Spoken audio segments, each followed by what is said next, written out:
तारीफ करें। भाई आप बताएं, आपका नाम क्या है? जी मेरा नाम जसविंदर कुमार है। कहाँ के रहने वाले आप? लुधियाना से।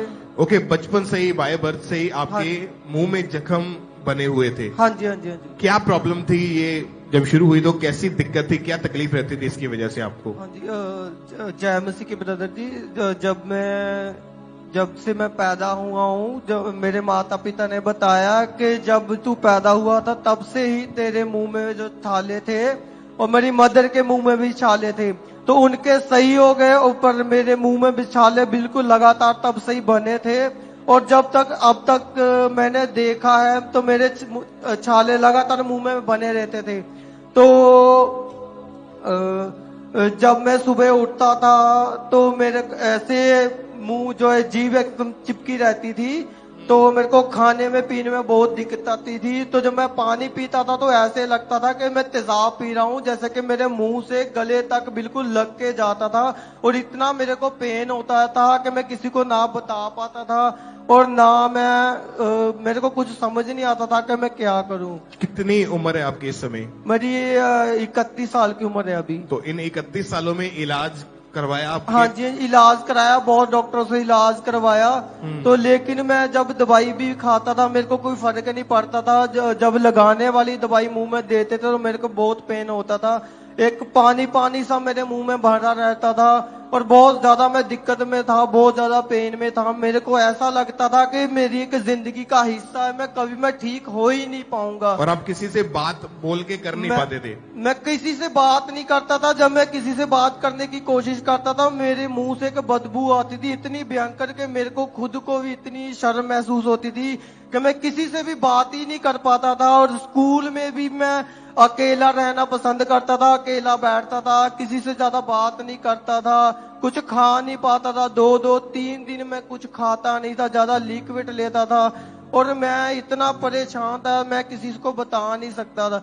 जब हम फ्रेंड सर्कल्स में कभी घूमने जाते थे बाहर, तो जब वो कुछ खाने को लेते थे तो जब मेरी तरफ देखते थे हंसते भी थे, मजाक उठाते थे, यार इसके लिए तो रहनी दो, ये तो कुछ खा नहीं पाएगा, इसके तो मुंह में छाले हैं, ये तो सही नहीं, पता नहीं क्या इसको दिक्कत है, तो पता नहीं क्या दिक्कत है, ये सही नहीं है, पता नहीं। ये कोई मेरे से ज्यादा बात भी नहीं करता था, कोई जैसे कि मेरे से ज्यादा कोई चीज शेयर नहीं करता था, पता नहीं क्या इसको दिक्कत है, कहीं हमको भी ना हो जाए, ऐसे रहता था ज्यादा। कितने हॉस्पिटल में गए इलाज करवाने के लिए? मैं कम से कम 3-4 हॉस्पिटल में गया, 10-12 डॉक्टर चेंज किए, लेकिन मेरे को कोई फर्क नहीं पड़ा। और बहुत पैसा खर्च किया इलाज हाँ के जी हाँ ऊपर? जी पैसे तो खर्च किए पर फर्क कुछ नहीं पड़ा? फर्क कुछ नहीं पड़ा। कितने साल दवाइयां खाई होगी, याद है आपको? मैं जब से जन्मा हूँ तब से ही दवाइयाँ खा रहा हूँ। जहाँ भी मेरे को कोई बताता था कि वहां जाओ ठीक हो जाओगे तो मैं चला जाता था, लेकिन मैं ठीक नहीं हुआ। और इतने साल हो चुके थे और इतना आपने प्रॉब्लम्स को झेला है, दवाइयां खाई, हॉस्पिटल, डॉक्टर, सब कुछ करके देख लिया था? हाँ जी हाँ जी। फर्क कुछ नहीं? फर्क मेरे को कुछ नहीं पड़ा जी। आपको यहाँ का अंकुरला मिनिस्ट्रीज के बारे में कब और कैसे पता चला था? मेरे यहाँ पर मामा जी आते हैं तो वो हमारे घर में आते थे, तो बोलते तू वहां पर जा, सही हो जाएगा, इतने सालों से तू बीमार है। और जब मेरे को बताते हैं जब मैं छोटा था, वो घर में जब हमारे आते थे तो मैं जब छोटा था कुछ खाता था तो बोलते तू खाता भी रहता था साथ में रोता भी रहता था, क्योंकि मेरे छाले लगातार मुंह में बने रहते थे। कोई ऐसा एक भी दिन मैंने अपनी लाइफ में नहीं देखा है कि जिस दिन मैं फ्री हूं और मेरे मुंह में छाले नहीं है, जब मैंने कोई अपने कुछ खाने का आनंद लिया हो। मैं जब भी खाना खाता था तो मैं पेन के साथ ही खाता था, जब भी खाना खाता था। और पानी पीता था, इतना मेरे को दिक्कत होती थी, ऐसे लगता है कि जो ऐसे कि मेरे की सुइयां कोई मेरे मुंह में मार रहा है, तो इतनी मेरे को ज्यादा पेन होती थी।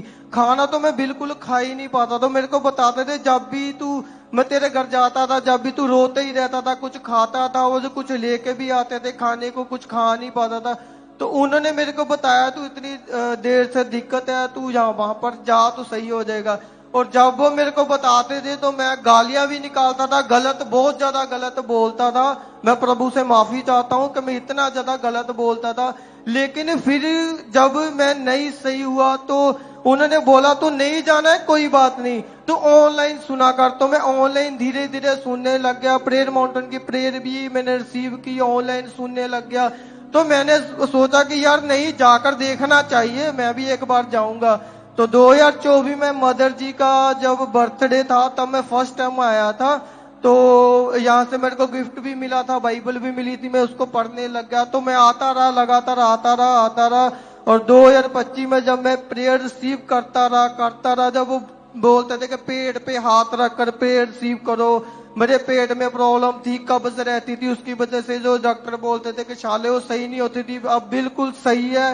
और प्रेयर रिसीव की, आते आते मैं हील हो गया, बिल्कुल सही है, मेरे को कोई दिक्कत नहीं, कोई प्रॉब्लम नहीं। अब मैं 8-9 महीने से भूल ही चुका हूँ कि मेरे जीवन में ऐसी कोई दिक्कत थी। पहले मेरे को लगता था कि मेरे को इसी के साथ जीना पड़ेगा और इसी के साथ मैं मरूंगा, इसका कोई हल नहीं है। लेकिन अब मैं उसको भूल ही चुका हूँ कि मेरे जीवन में ऐसी कोई दिक्कत थी जहाँ मैं ऐसी इसकी दिक्कत से परेशान था। कितने महीनों से बिल्कुल ठीक है? 8-9 महीने से बिल्कुल ठीक हूँ। और वो 30 साल पुराना, 30 ईयर पुराना रोग छोड़ के जा चुका है। जी बिल्कुल। कोई मेडिसिन नहीं लेते आप? कुछ नहीं, बिल्कुल फ्री हूँ। कोई जख्म नहीं है मुंह में? कुछ नहीं है, कुछ और तारीफ करें इंग्लिश से, अपने हाथों को उठाते ऊंची आवाज में, thank you Jesus, hallelujah, hallelujah.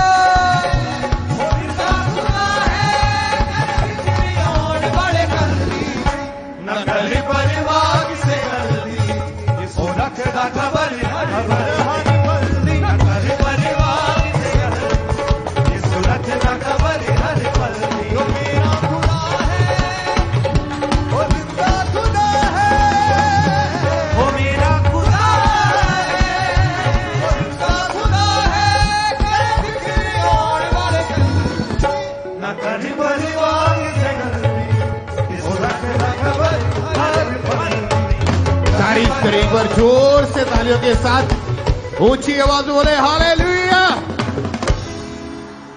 जो कोई विश्वास करेगा, वचन कहता है उसके लिए सब कुछ हो सकता है। चाहे बीमारी बड़ी है, चाहे वो 30 साल पुरानी क्यों नहीं है, चाहे वो रोग डॉक्टर ने जवाब दे दिया उस बीमारी के लिए आपको, चाहे वो बीमारी आपको लगता है कि बहुत बड़ी है, लेकिन उससे बड़ा हमारा खुदावंद यीशु मसीह है। आज अगर आप विश्वास करते हैं, आज वो आपकी बीमारी वाले बिस्तर को उलट देगा और आप अपनी चंगाई को लेके वापस जाओगे यीशु मसीह के सामर्थी नाम में। अपने छुटकारे को लेके वापस जाओगे यीशु मसीह के नाम में। ऊंची आवाज में थैंक यू जीसस बोल दे, तारियों के साथ तारीफ करें जोर से सब जन। Thank you Jesus, thank you Jesus, hallelujah.